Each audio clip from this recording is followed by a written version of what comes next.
नमस्कार स्वागत करुच्ची HD news Odisha channel को चलतु शुणी नवा आज संध्यार किसी गुरुत्वपूर्ण खबर।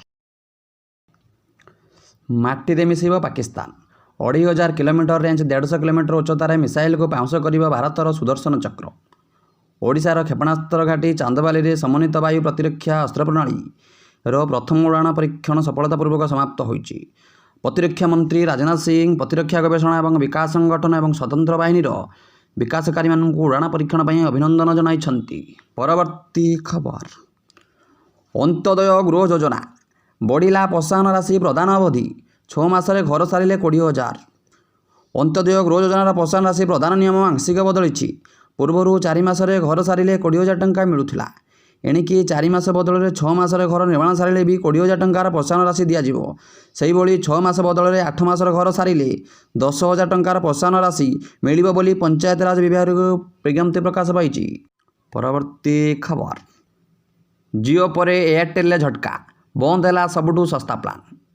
रिलायंस जियो पर एबे एयरटेल निजर एक लोकप्रिय प्रिपेड रिचार्ज प्लान को बंद करिछि। जियो निकट में निजर 249 टंकिया प्लान को बंद कर देइथिबा बेले एबे एयरटेल समान पदक्षेप नेछि। कंपनी निजर 249 टंकिया एंट्री लेवल रिचार्ज प्लान को बंद कर देइछि। एही प्लान चलित मास अगस्ट 20 मध्यरात्रि आउ उपलब्ध हेबो नाही। प्रति खबर। भुशुड़िला टीम इंडियार आउ एक पाचेरी। अंतर्जातीय क्रिकेटरू अवसर घोषणा कले चेतेश्वर पुजारा। महान बैट्समैन राहुल द्रविड़ पर जदि क्या भारतर टेस्ट दलर नूतन प्राचीर कहुला तेबे से थिले चेतेश्वर पुजारा। किंतु एबे यही प्राचीर भांगी पड़ी। यार कारण होउछि चेतेश्वर पुजारा क्रिकेटर प्रत्येक फर्माटरू अवसर घोषणा करछन्ति। परवर्ती खबर। पुरी कोणार्क विस्टाडम ट्रेन पर विज्ञप्ति प्रकाश। 32 किलोमीटर पर खर्च हेबो 492 कोटी। पुरी कोणार्क रेलपथ पर कोणार्कर विभिन्न संगठन और बासिंदा पक्षर दीर्घ वर्ष हेब दाबी हो आसुला। पुरी कोणार्क नूतन रेलपथ पर जमी अधिग्रहण लगी रेल मंत्रालय पक्षर विज्ञप्ति प्रकाश पाइबा पर कोणार्क अंचल में खुशीर लहरी खेली जाइछि। परवर्ती खबर। नंदनकानन में धला बाघ शावकर मृत्यु। धला बाघ संख्या 5 ह्रास पाइला। नंदनकानन में एक धला बाघ शावकर मृत्यु होइछि। शावकटी गत जून मास 7 तारिख में धला बाघुणी मौसुमी गर्भरू राजेश मिलनरू जन्म नहीं। जन्म बेलू शावकटी रुग्म थिला। माँ ठारू अलग करी प्राणी चिकित्सा केन्द्र में यूनिट बेड रखी चिकित्सा कर गत राति तार मृत्यु घटी। खबर। अनीश दयाल को डेपुटी एनएसए दायित्व। अनीश दयाल सिंह जड़े अभिज्ञ आईपीएस अधिकारी जहाँ को भारत सरकार नूतन डेपुटी जातीय सुरक्षा परामर्शदाता भाव नियुक्ति करिसेंति। देशर सुरक्षा सह जड़ित विभिन्न गुरुत्वपूर्ण पदवी में कार्य करिवार तांकर दीर्घ वर्षर अभिज्ञता रही। परवर्ती खबर। बलांगीर रे कुकुरंक आतंक 3 जन को गोड़ाई गोड़ाई कामुड़िला। बलांगीर जिला तुषारठारे कुकुर आतंक देखा देइछि।